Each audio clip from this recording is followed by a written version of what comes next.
At some point, they addressed John and they called him John the Divine. They tried to kill him. They dragged him on the street. He would not die.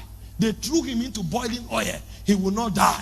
And when they couldn't kill him, they cast him to an island to die in desolation. But while he was in that island, he said, I was in the spirit on the Lord's day. You can't kill us. We are becoming indestructible. I was in the spirit on the Lord's day. And the island of death, because the word Patmos means the land of death. But while he was in the land of death, he understood too much of God. He turned that place to heaven. And from the island of death, he said a door opened in heaven. And the voice said, come up hither. And from the island of death, he began to walk in the throne room of God. From the island of death, he came back with letters for churches. And he said, whoever reads this is blessed. He said to the church in Ephesus, how can a man who is sentenced to death can come back with a message for a generation?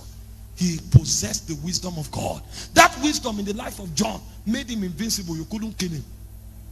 If you shoot John, he won't die. Arrest John, drag him on the street, he will not die. Give him poison, he will not die. Because he has found something in God. This is why Jesus said in Matthew chapter 7 from verse 7, he said to ask and receive. You know what you ask? You ask for what already exists. That means I have heard that Moses had power enough to shut down a nation. I can ask for that. I have heard that Joshua spoke to the sun and the sun stood still. I can ask for power over nature. I have heard that David, by playing his tapestry, he could cast out demons. So I can ask that when I'm singing, demons will be cast out. I have heard that Paul was so wise that when Paul spoke, his words were scripture. I can ask for that level of wisdom. But there is a realm beyond asking.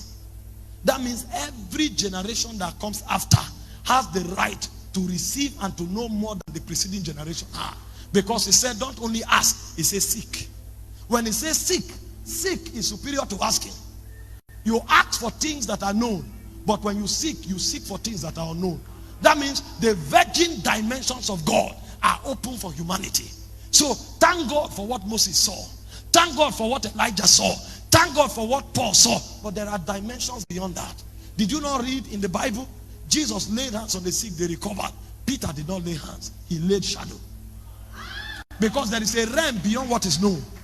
And as you continue to seek, you will find things that nobody have found. And a point will come. I read about Maron Branham. That Maron Branham could create squirrels. Squirrels. He will blow and dust will become squirrel. He entered a creative dimension of the prophetic because he sought it. There was no prophet before Maron Branham that could do that. But he sought it in the spirit. These are the things that men who want to live in the festival of spirit crave for. I don't seek money. Money is too small to get my time. It's a byproduct. When I get wisdom, I get money. When I get power, I get money. But if I pursue money, money can be taken away from me. And if money is taken away, I'm finished. But when I have wisdom, take me to a desert. He said, until the spirit be poured upon us from on high.